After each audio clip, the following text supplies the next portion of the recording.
Halo pemirsa, salam sehat dan semangat, tetap patuhi 3M, memakai masker, mencuci tangan, dan menjaga jarak. Bersama kita bisa melawan COVID-19. Belum bebas dari status tahanan kota.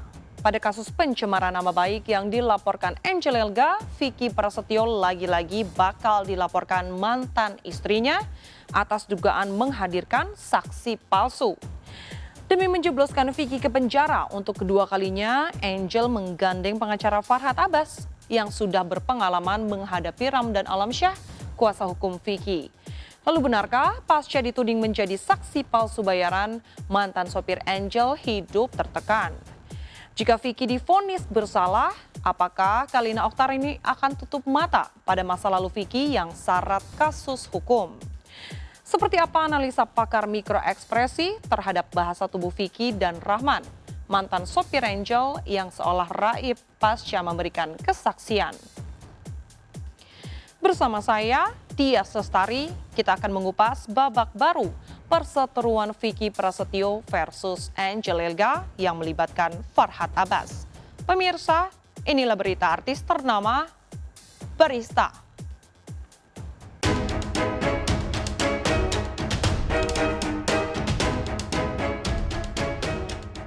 Api perseteruan Vicky Prasetyo versus Angel Elga semakin membara. Saksi yang dihadirkan kubu Vicky minggu lalu justru mencuatkan kasus baru. Gara-gara menghadirkan Rahman, mantan sopir Angel Elga sebagai saksi, Vicky bakal dilaporkan kubu Angel ke polisi. Pasalnya Rahman baru bekerja pada Angel tahun 2020 lalu, itu pun cuma 3 bulan. Yang menarik, kubu Vicky baru membenarkan bahwa Rahman memang tak tahu apa-apa soal drama penggerebekan pada November 2018 silam setelah kubu Angel menggelar konferensi pers. Ya kalau menurut aku nggak ada saksi palsu ya. Kan mereka disumpah gitu loh. Dia disumpah di atas persidangan yang harus membicara sebenar-benarnya, jadi nggak pernah ada saksi palsu gitu loh. Maupun keterangannya nanti sebenarnya atau tidak, kan mereka yang tahu ceritanya. Ya kan di situ dia menggiring opini bahwa supir ini bekerja sama saya sebelum penggerebekan yaitu tahun 2018. Berarti begitu ya, kan dibawanya ke sana. Tapi sebenarnya bagaimana supir ini bisa mengetahui semuanya sementara supir ini kerja dengan saya tahun 2020. Sekarang permasalahannya, ya memang dia ada setelah kejadian. Justru setelah kejadian itu membuktikan, memperkuat bahwa pasca habis penggerebekan pada waktu itu ya memang ada hubungannya mereka berdua, bahkan berlanjut. Bahkan kamar yang saya gerebek pada saat itu, ya setelah kejadian pun tidak jadi efek jera gitu loh. Bahkan ya maaf ya, saya ngedengar ada 2 nama pria yang bisa keluar masuk di kamar itu dengan mudah gitu loh. Menurut aku ya miris sih ngedengarnya gitu. Vicky Prasetyo dan satu gerombolan ini dan pengacaranya selalu mau menjatuhkan saya dan merendahkan saya sebagai perempuan. Saya tahu bagaimana dia caranya memenjarakan anak saya. Bukan saya nggak tahu. Saya tahu track record dia kemana, saya tahu. Cuma buat apa? Ya kalau memang dia memaksa ya nanti saya jabarkan. Kalau dia memang mau memaksa cari kebenaran ya nanti saya jabarkan apa semuanya. Kalau berita terus ditayangkan dan menjatuhkan saya, mengatakan saya bawa laki-laki keluar masuk di rumah saya, bagaimana perasaan anak saya? Dia jangan menangis karena sesuatu yang tercoreng dalam diri dia, menyalahkan orang lain, tapi lebih kepada dia harus membenahi diri sendiri sih saran saya gitu. Kebetulan waktu itu waktu kerja di sana memang saya tinggal di sana juga. Jadi ya, otomatis beliau chat saya minta bukain gerbang. Itu selalu lewat dari jam tengah malam? Betul. Itu nginepnya dong? Nginepnya? Iya. Pulangnya siang. Berarti nginep ya Bang? Itu kan kejadiannya kapan gitu loh. Setahu gue nama supirnya Tono deh. Setahu gue nama supirnya Hartono gitu loh. Karena waktu itu yang diminta kesaksian justru Hartono, bukan orang itu, bukan orang yang sekarang ini. Pas setelah Vicky Vicky menjadi suaminya Angel atau memang saat Vicky sudah tidak ada di situ? Vicky sudah tidak, sudah pisah. Ya, setelah bersaksi untuk Vicky, kabarnya Rahman menyesal telah menyudutkan Angel, mantan majikannya. Dalam preskon yang ditemani Fitri Salhuteru dan pengacara Farhad Abbas, Angel mengaku sudah bertemu Rahman untuk membahas peran Vicky dalam menghadirkannya sebagai saksi. Lalu benarkah setelah bersaksi di bawah sumpah kitab suci, Rahman merasa bersalah dan hidup tertekan? Bang, kemarin sempat setelah bersaksi, abang katanya sempat menghindar. Bukannya menghindar sih, tapi karena ada satu hal kerjaan yang memang saya nggak bisa tinggal. Kalau dia bilang saya kasih kesaksian palsu, buktinya apa gitu loh, dia bisa bilang begitu. Karena saya ngasih kesaksian ya tadi saya bilang berdasarkan apa yang saya tahu, apa yang saya lihat, itu aja. Ada bang, nggak ada begitu. Nggak ada ya? Nggak ada, saya datangin dia terus kemudian saya nangis-nangis minta maaf supaya saya nggak dilaporkan ke polisi, nggak ada. Supir yang kerja dengan saya, jadi semua pekerja saya memang yang mencari adalah staf saya namanya Budi. Ya, nanti juga dia akan menjelaskan bagaimana kronologi, termasuk semalam sudah ketemu dengan mantan supir saya. Saya kaget, miris, begitu tahu faktanya dan dia cerita semuanya, saya kasihan dengan beliau. Kenapa? Dia ini kondisinya prihatin. Saya baru tahu ibunya lagi masuk rumah sakit. Supirnya yang bernama Abdurrahman di rumah sakit di daerah Ciputat. Karena waktu itu sekitar jam 10, jam 1 malaman kayaknya sih ya. Saya lupa sih waktunya. Jadi situ dia menjelaskan kalau dia di sidang itu sampai linglung dia, kenapa dia bisa sampai masuk situ. Akhirnya saya tanya-tanya, dia jelaskan, akhirnya dia mau minta maaf sebenarnya. Dia niat untuk mau minta maaf ke Mbak Angel. Pak Rahman ini sebenarnya nggak nyaman pemirsa ya ditanyain tentang kasusnya itu. Makanya badannya tadi langsung muncul kecemasannya itu. Karena nggak nyaman ya. Oke.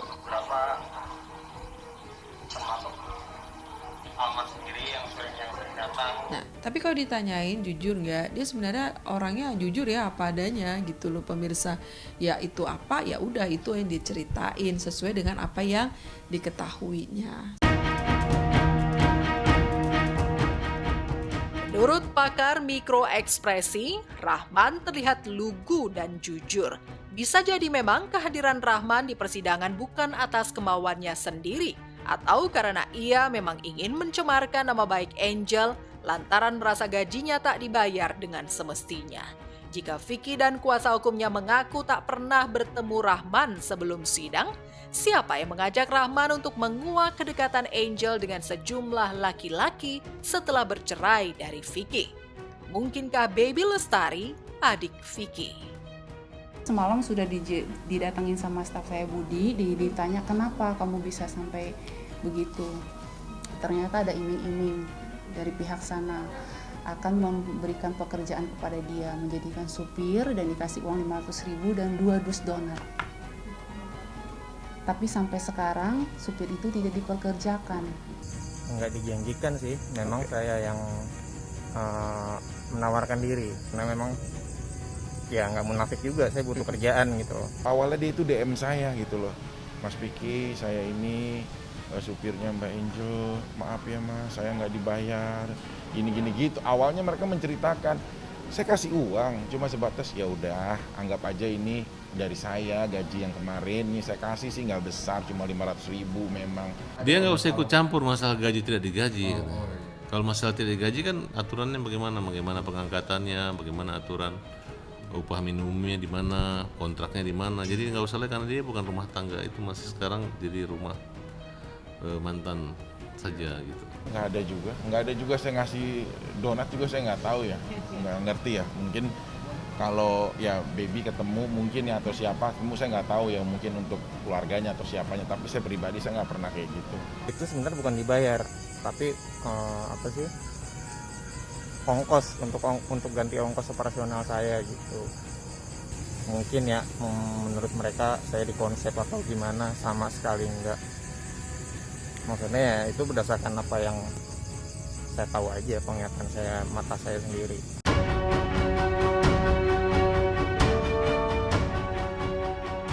Vicky boleh boleh beralibi, tapi kubu Angel mengaku punya kartu truf untuk membuktikan adanya konspirasi antara kubu Vicky dan Rahman yang melanggar hukum.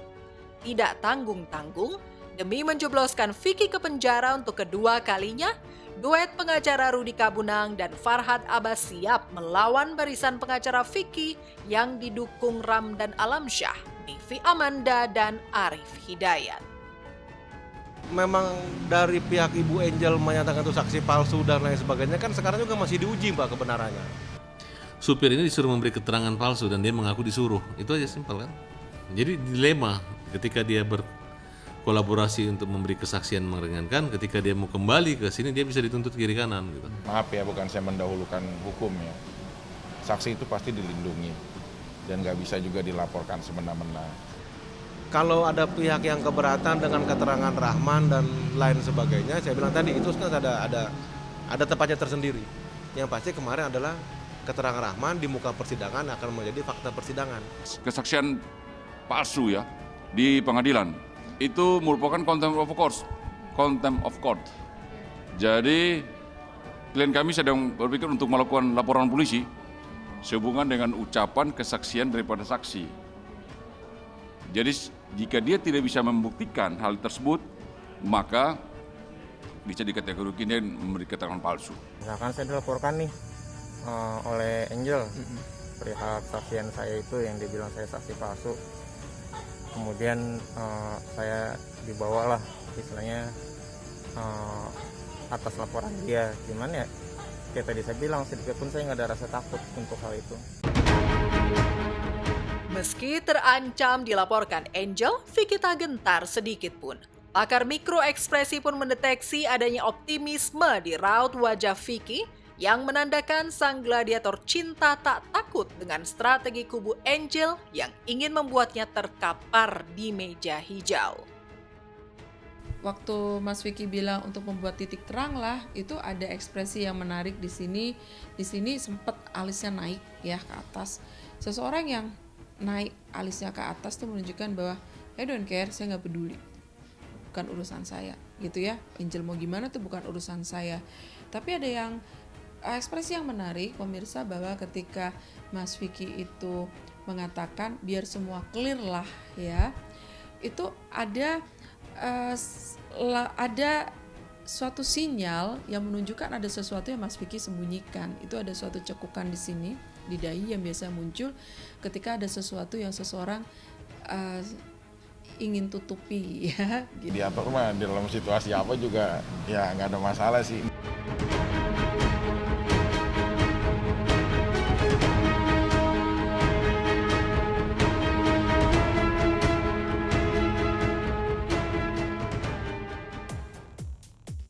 Lima kali masuk bui boleh jadi membuat mental Vicky kuat menghadapi ancaman penjara. Tapi kali ini di sisinya sudah ada Kalina Oktarani yang sebentar lagi bakal menjadi istri sahnya.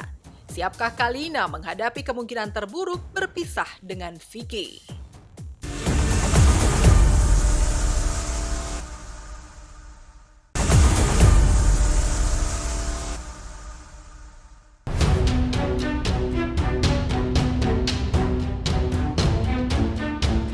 Cukup lama dia melihat sesumbar kubu Vicky Prasetyo. Angel Elga tiba-tiba muncul untuk menabuhkan genderang perang lebih keras pada sang mantan suami.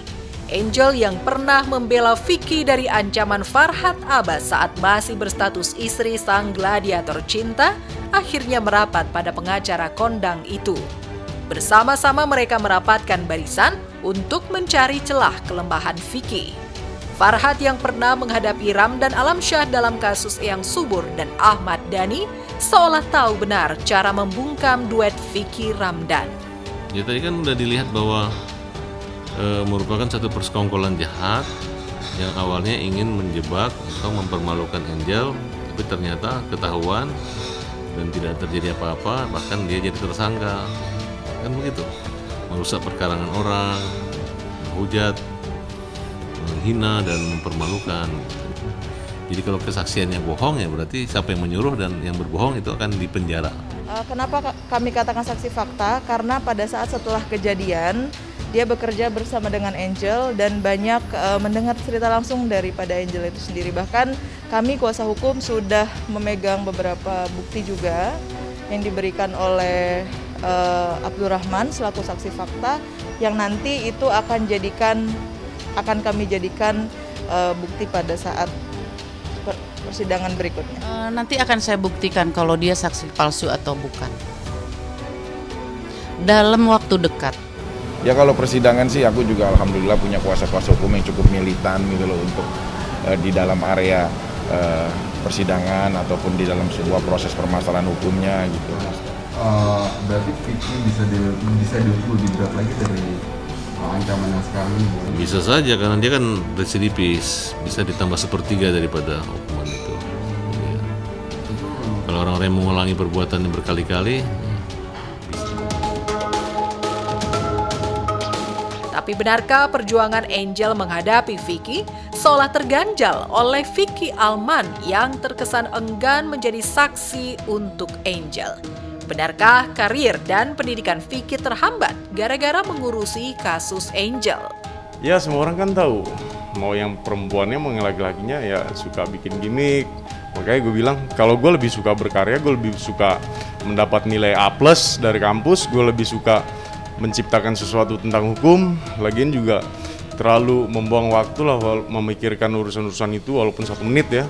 Mending gue nyelesain 1 paragraf tulisan gue gitu loh daripada harus mikirin orang-orang itu. Makanya gue bilang sama Rudika Bunang juga sama pihak pengacara dari perempuan, gue bilang kalau mau komunikasi antara perempuan sama gue nggak mau komunikasi langsung. Lebih baik komunikasi di meja hukum, gue memberikan kesaksian gue dan gue memberikan bukti-bukti yang lainnya seperti itu. Kasus utama belum vonis, kasus baru sudah membuat gaduh netizen. Sebagian netizen bahkan menyindir pernikahan Vicky Angel yang lebih singkat dari durasi perseteruan mereka. Masih terbayang pesta pernikahan Vicky Angel yang mewah 9 Februari 2018 silam, namun berakhir tragis beberapa bulan kemudian. Dalam 13 hari ke depan, tepatnya 21 Februari, Vicky akan bersanding dengan Kalina Oktarani.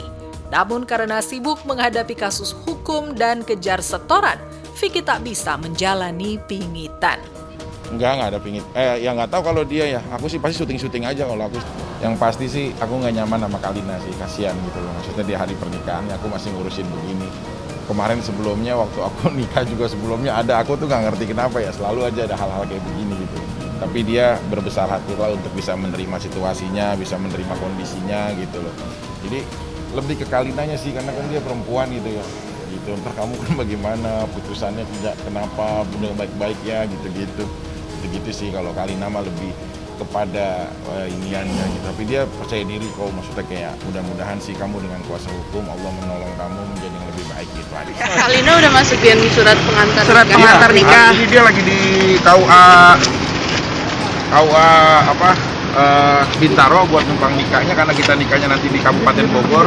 Jadi nanti buatin di Kabupaten Bogor. Kalau aku dari Bekasi buat Kabupaten Bekasi, tapi dia udah ngambil akte cerai aku tadi. Ya, insyaallah alhamdulillah doain aja ya udah tinggal hitungan hari ini. Sudah rampung sih semua, sisa pelaksanaan aja. Oh sudah, sisa nanti fitting terakhir. Di tanggal 18 apa? Kalau nggak salah.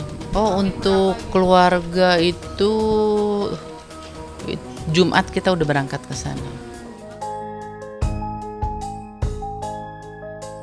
Lantas bagaimana dengan Kalina? Benarkah Kalina khawatir kasus hukum Vicky bakal merusak pesta pernikahan yang sudah dirancang sesempurna mungkin? Ketika ditemui di Bandung Kamis lalu, Kalina mengaku tak terpengaruh oleh panasnya perseteruan Vicky dan Angel. Bahkan mantan istri Deddy Corbuzier ini seolah ingin menciptakan acara bridal shower dadakan dengan bernyanyi bersama teman-temannya.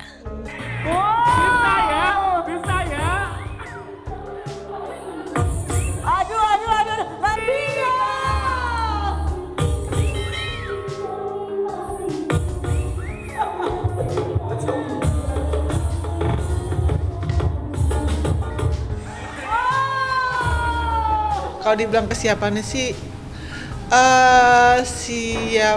Siap nggak siap sih, dalam arti nggak siap itu karena deg-degan sih, lebih ke deg-degan. Cuma alhamdulillahnya dari Mas Vicky-nya karena dia juga santai. Iyalah dia santai, udah berapa kali nikah dia sama aja sih. Cuma kalau aku lebih kata dia lu juga. Nah, kalau perempuan beda kali ya. Kalau laki-laki lebih santai, jadi dia yang lebih nenangin aja. Yang lebih membahagiakan Kalina, sang bunda yang sudah lama menderita stroke dan hanya bisa terbaring di ranjang, seolah mendapat mukjizat kesembuhan.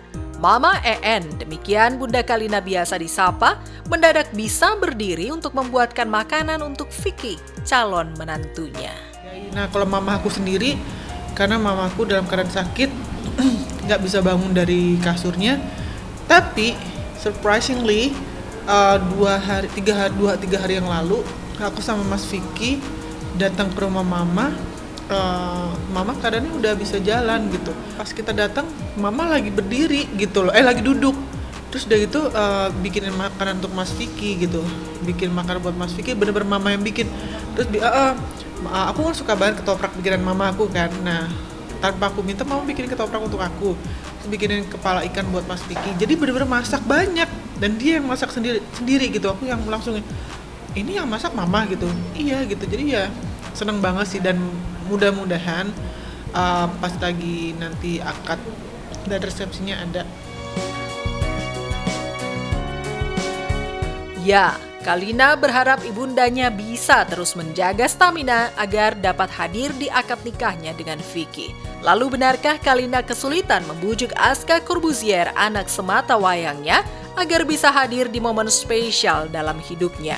Benarkah Vicky jauh dari standar ayah sambung yang diharapkan Aska? Kalau Aska pribadi gini ya, Aska itu dia pengen banget melihat ibunya tidak gagal lagi dan juga melihat ibunya bahagia. Aku pernah ngomong terus udah gitu, tapi obrolannya belum yang terlalu serius banget ya.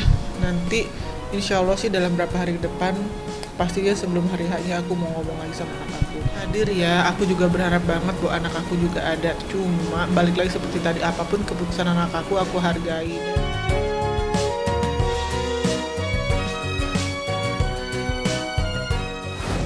Usia pernikahan Vicky dan Angel lebih singkat dari durasi perseteruan mereka. Bayangkan, 2 tahun lebih pasca penggerebekan, kasus hukum mereka belum juga selesai. Bahkan malah mencuatkan sejumlah kasus baru. Yang lebih menarik, bukti digital menunjukkan nyaris semua pernikahan Vicky berujung kasus hukum. Tak heran, netizen yang usil mulai menerka-nerka. Sampai berapa lama kemesraan Vicky Kalina? Hanya 6 bulan seperti Angel Elga atau lebih sedikit? Waktu jua yang akan menjawabnya. Baiklah pemirsa, sampai di sini perjumpaan kita kali ini. Jangan lupa besok Barista akan menemani hari libur Anda di jam yang sama. Saksikan terus berita artis ternama Barista setiap hari Sabtu dan juga Minggu hanya di RCTI.